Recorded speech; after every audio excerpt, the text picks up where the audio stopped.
In this video we will be using bearings in conjunction with Pythagoras to solve this question, which I've labelled example 5.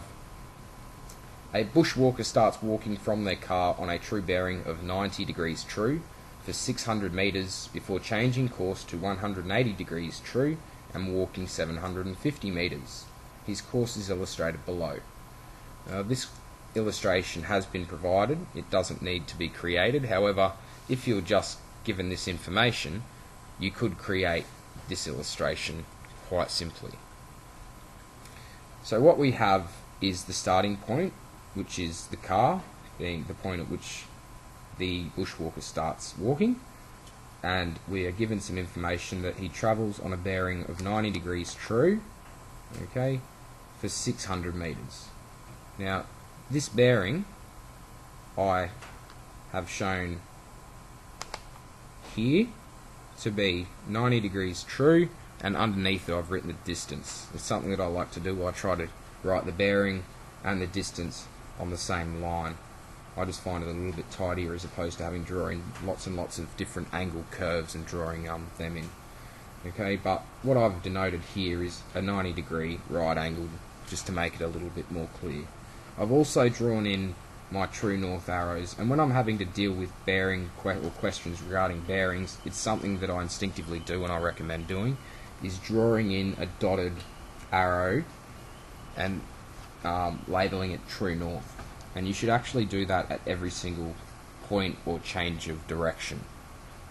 So at the starting point I've done exactly that, my true north arrow, which represents 0, 0, 0 degrees true. Okay, 90 degrees in a clockwise direction from true north puts me in that direction, okay, which is an easterly direction. So I've drawn a line from a point which I've called the car, or the starting point, to some other point at which he changes direction. Okay, that particular leg of his trip was 600 metres, and I've written, as I said, the bearing above it. At this point, if we go back to the question, before changing his course to 180 degrees true and walking 750 metres, means that from this point he changed a bearing of 90 degrees to 180. So because it's a change of direction, I've put a dot and once again a true north arrow. And from true north, 180 degrees is half a circle, which I've just drawn in there lightly. Okay, and I've also drawn in, once again, the true bearing on one side and the distance on the other side of this particular leg, the second leg. Now that is all the information that we're given, and what I've then put in is this dotted line from point to point, because what we are going to be expected to do is calculate the distance that the bushwalker is from these 2 points. Okay. Now it could be argued that he is 600 metres plus 750 metres from his original location, but that's if he walks back the same direction in which he came. What we're interested in is the shortest distance from these 2 points. Okay. So how far is the bushwalker from their car? And that's represented by our unknown x. So what you should be able to recognise is we have a right angled triangle. Alright, and the reason being is if we walk due east and then due south, the change in bearing is a 90 degree change. Okay, you should be able to recognise that.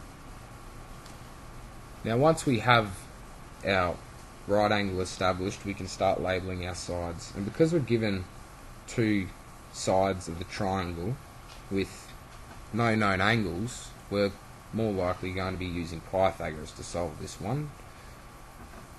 So we state Pythagoras' theorem being c squared equals a squared plus b squared.